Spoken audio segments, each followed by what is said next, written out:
শেফা হোটেলে এসে লাঞ্চ করে বসে বসে লাচ্ছি খাচ্ছে। খাওয়া শেষ হলে ওয়েটার শেফাকে একটা বিলের পেপার ধরিয়ে দিলেন। শেফা বিলের পেপারটা নিয়ে পার্স ব্যাগ খুলে টাকা বের করতেই দেখে পার্স ব্যাগে টাকা নেই। শেফার মাথায় যেন আকাশ ভেঙে পড়ল। শেফা চিন্তা করছে, টাকা তো পার্স ব্যাগে রেখেছিলাম, টাকাটা গেল কোথায়?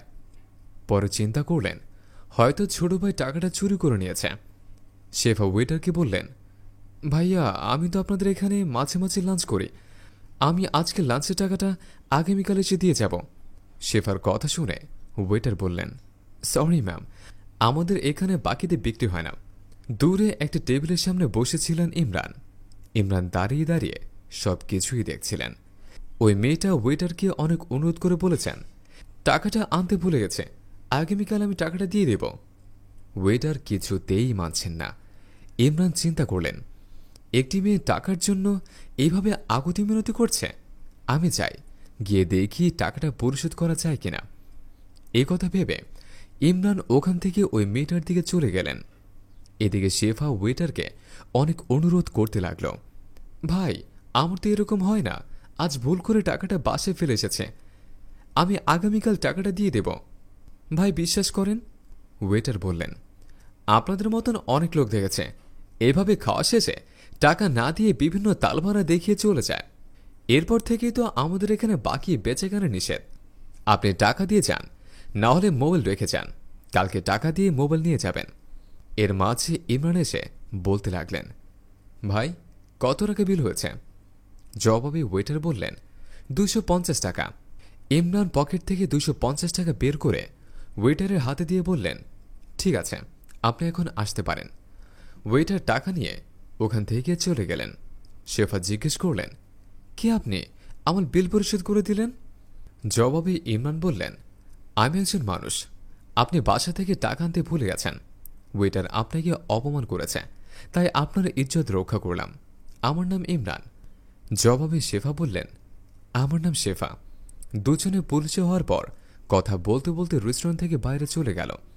ইমরান আর শেফা রেললাইন দিয়ে হাঁটাহাঁটি করছে।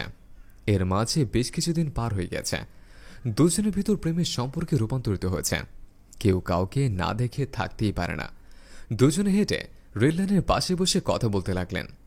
এর মাঝে ইমরান বললেন, শেফা, আমাদের সম্পর্ক তো অনেকদিন হয়ে গেল, বাইরে থেকে মা বিয়ের জন্য চাপ দিচ্ছে, তোমার যদি কোনো আপত্তি না থাকে আমরা বিয়েটা করে ফেলে।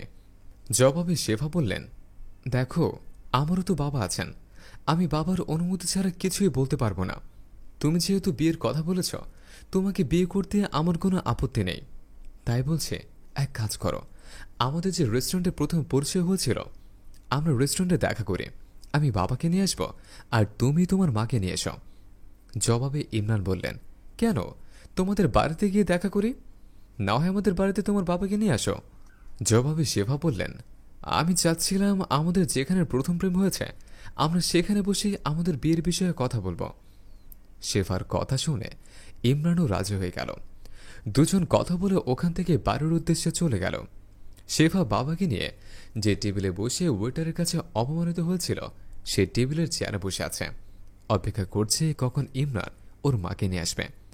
শেফার বাবা বললেন, কি রে মা, আর কত সময় বসে থাকবো, ইমরান তো এখনো এলো না।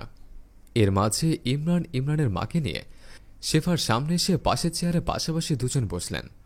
ইমরান পরিচয় করিয়ে দিল, আঙ্কেল, আমার মা। আর শেফার বাবাকে ইমরানের মায়ের সাথে পরিচয় করিয়ে দিল। শেফার বাবা বললেন, আমার মেয়ে আপনার ছেলেকে পছন্দ করে, আমরা এসেছি এখানে বিয়ের বিষয়ে কথা বলতে। আমার মেয়ে এই রেস্টুরেন্টে আপনার ছেলের সাথে প্রথম পরিচয় হয়েছিল, তাই আমার মেয়ের ইচ্ছা এইখানে বসে আমাদের বিয়ের কথাবার্তা বলবো। জবাবে ইমরানের মা বললেন, ছেলে মেয়ে দুজনে যেহেতু রাজি আছে, তাহলে আমাদের এখানে কোনো কথাই থাকতে পারে না, আমার ছেলের জন্য আমি সব ত্যাগ স্বীকার করতে পারি। জবাবে শেফার বাবা বললেন, তাহলে আমরা বিয়ের দিন তারিখ ঠিক করে ফেলি, আপনার কোনো চাওয়া পাওয়া থাকলে বলতে পারেন। জবাবে ইমরানের মা বললেন, বিয়ে সাহেব, আমার কোনো চাওয়া পাওয়া নেই, আমি বলছি কি, ঘরোয়াভাবে একটা কাজে ডেকে মসজিদের হুজুরে নিয়ে আমরা বিয়েটা সম্পন্ন করি। ইমরানের মায়ের মুখে মসজিদের হুজুরের কথা শুনে শেফা আর শেফার বাবা দুজনের মাথায় যেন আকাশ ভেঙে পড়ল। চিন্তা করতে লাগলেন, মসজিদের হুজুর বিয়ে দিবে মানে? ওনারা কি তাহলে মুসলমান? এই কথা ভেবে শেফা বললেন, ইমরান, তুমি কি মুসলমান? জবাবে ইমরান বললেন, আমরা তো মুসলমান। কেন, তুমি জানো না? ইমরানের কথা শুনে শেফার মুখটা কালো হয়ে গেল। চিন্তা করতে লাগলেন, আমি হিন্দু মেয়ে একজন মুসলমান ছেলের সাথে ভালোবাসার সম্পর্ক করেছে। এভাবেই শেফা চিন্তা করছেন। শেফার বাবা শেফার মুখের দিকে তাকিয়ে বুঝতে পেরেছে শেফা না জেনে ইমরানের সাথে সম্পর্ক করেছে। শেফার বাবা বলতে লাগলেন, বিয়ান সাহেব, আপনার ছেলের সাথে আমার বিয়েটা হচ্ছে না, কারণ একটা হিন্দু মেয়ের সাথে একজন মুসলমান ছেলের কখনোই বিয়ে হতে পারে না। আপনারা আমরা দুজনে দুই ধর্মের লোক। ওদের বিয়ে দিলে না আমার সমাজের লোক মেনে নেবে, না আপনার সমাজের লোক মেনে নেবে। তাই বলছি কি, বিয়েটা ক্যান্সেল করে দেয় ভালো। ইমরানের মা শেফার বাবার কথা বুঝতে পারলেন। শেফার বাবা যে কথাটা বলেছে এটাই সত্য। একটা হিন্দু মেয়েকে আমার ছেলে বিয়ে করলে আমাদের সমাজ কখনোই তা মেনে নেবে না। ইমরানের মা শেফার বাবাকে বলতে লাগলেন, ইমরানের ভালোবাসার পবিত্রতা রক্ষা করার জন্য একত্রিত হয়েছিলাম শুধু বিবাহের কথা বলতে। যেহেতু আমরা এক একজন এক এক ধর্মের, তাই বিয়েটা এখানে ক্যান্সেল করা হলো। এই কথা বলে ইমরানের মা ওখান থেকে চলে গেলেন। শেফার বাবা শেফাকে বললেন, চল মা। শেফা কোনো কথা বলছেন না। বাবা মন খারাপ করে ওখান থেকে চলে গেল। শেফা আর ইমরান দুজন দুজনের মুখের দিকে তাকিয়ে চোখের পানি ছেড়ে দিল। দুজনে আজ নিরুপায়। মাঝখানে যেন হিমালয় পর্বত দাঁড়িয়ে আছে, চাইলেও কেউ কারো হাত ধরতে পারছে না। এটাই তো আমাদের দুই ধর্মের নিয়ম। এখন দুজন দুজনের দিকে তাকিয়ে থেকে চোখের পানি ফেলা ছাড়া আর কিছুই করার নেই। বন্ধুরা, আমাদের এই গল্পটি যদি ভালো লেগে থাকে তাহলে অবশ্যই লাইক, কমেন্ট এবং শেয়ার করবেন। ধন্যবাদ।